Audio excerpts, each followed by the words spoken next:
Deuxième match consécutif à domicile. On sait que c'est toujours une difficulté d'aligner les points lorsqu'on reçoit 2 fois consécutivement. Cela dit, ce match quasi parfait contre Quevilly vous amène sans doute à rentrer dans cette deuxième confrontation à domicile avec beaucoup plus de confiance et de points de repère en ce début d'année.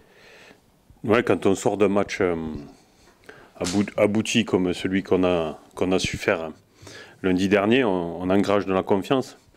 Après, il faut être capable d'enchaîner les bonnes performances et de faire des séries. C'est l'objectif de ce match-là, d'être capable d'enchaîner une deuxième bonne performance à domicile. Ce qu'on n'a pas encore été capable de faire, puisqu'on a déjà eu 2 matchs consécutifs à domicile compte tenu des reports dus au Covid, et on n'a pas été capable de le faire. Donc c'est l'objectif principal, d'être capable d'enchaîner les bons résultats. Ça va être un match très intéressant à suivre lundi, d'autant plus avec les résultats qu'il y a eu hier. Il y a peut-être l'occasion aussi de creuser l'écart avec quelques équipes qui sont derrière vous. Ouais, les résultats ont été encore une fois en notre faveur.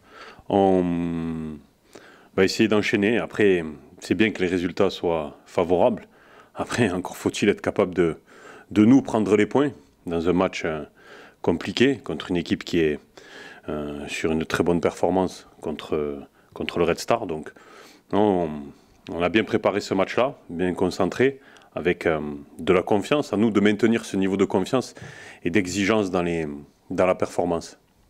Est-ce qu'on peut faire un point sur le groupe? Est-ce qu'il y a des blessés, des suspendus, des absences? Non, il n'y a pas de suspendus, et les blessés, c'est ceux qui étaient déjà blessés la semaine dernière. Gilles est toujours en réathlétisation et réintègre au fur et à mesure le groupe. Mais il n'est pas encore dans une masse d'entraînement et un temps d'entraînement qui peut lui permettre de postuler. Sinon, tout le monde est sur le pont. Il avait été évoqué la semaine dernière, en tout cas, il vous avait été posé la question s'il y avait une opportunité, évidemment. On a pensé au flanc droit, on a pensé en raison de on a vu l'annonce sur la prolongation de blessure de Benjamin Santé, éventuellement devant. Voilà. Depuis cette semaine, il ne s'est rien passé à ce niveau-là. On est toujours on travaille sur ça.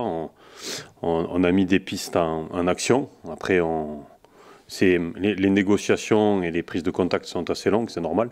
Je l'ai dit la semaine dernière, on ne veut pas prendre pour prendre, on veut vraiment que ça nous amène une plus-value. Aujourd'hui, l'équipe tourne très bien. Tout le monde est très investi. Il faut qu'on soit attentif à l'état d'esprit, des joueurs ciblés, à plein de choses. On a des pistes et des joueurs qu'on suit depuis un petit moment. Donc, on a mis ça en activation, et puis on est en phase de contact et de négociation.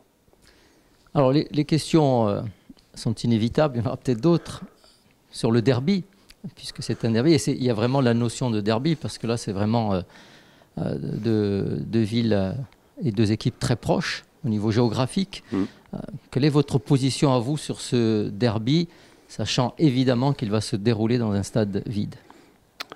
Quand on joue ce type de rencontre, il faut exclure le classement des 2 équipes, parce que ça met en... Voilà, je ne veux pas qu'on pense au classement de Borgo et à notre classement, ça n'a rien à voir. On l'a bien vu la semaine dernière sur le match d'ailleurs de Borgo contre le Red Star, que le classement rentrait très peu en ligne de compte, surtout dans ce championnat, qui s'est encore plus resserré hier soir. Non, on a un plan de jeu qu'on va essayer de mettre en œuvre contre une équipe qui sort d'une excellente performance, donc ça va être compliqué. On sait que c'est un derby, c'est un match un petit peu particulier. Après, le fait qu'on joue dans un stade vide, ça enlève un petit peu, beaucoup de charme même, à ce type de rencontre-là. Mais bon, on va faire avec, et on se focalise sur nous, on est très concentré sur ce que nous, on doit faire pour mettre en difficulté cette équipe de Borgo. Qui plus est, ce sera une approche complètement différente du match contre Quevilly. Bastia Borgo est une équipe qui a l'habitude de plus de souffrir, de défendre.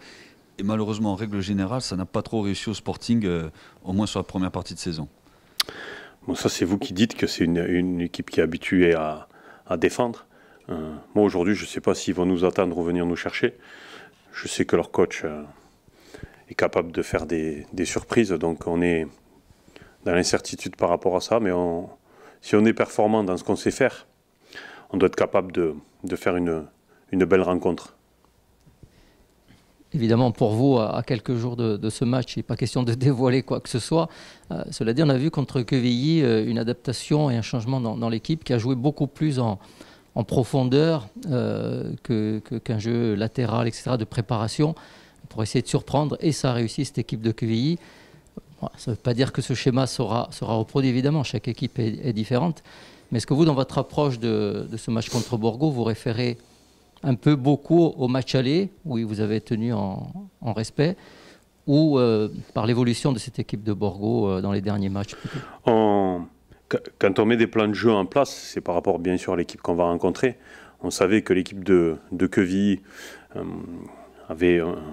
était très bonne quand elle défendait face au jeu, mais elle était en difficulté quand on la prenait dans le dos. C'est ce qu'on a bien su faire. Après, pour jouer dans la profondeur, il faut avoir de l'espace dans le dos des défenseurs. Si l'équipe adverse joue bas, ça réduit considérablement les espaces. Donc on verra comment Borgo va nous aborder.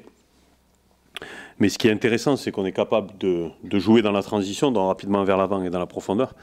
Mais on est capable aussi de construire et d'être patient dans la construction.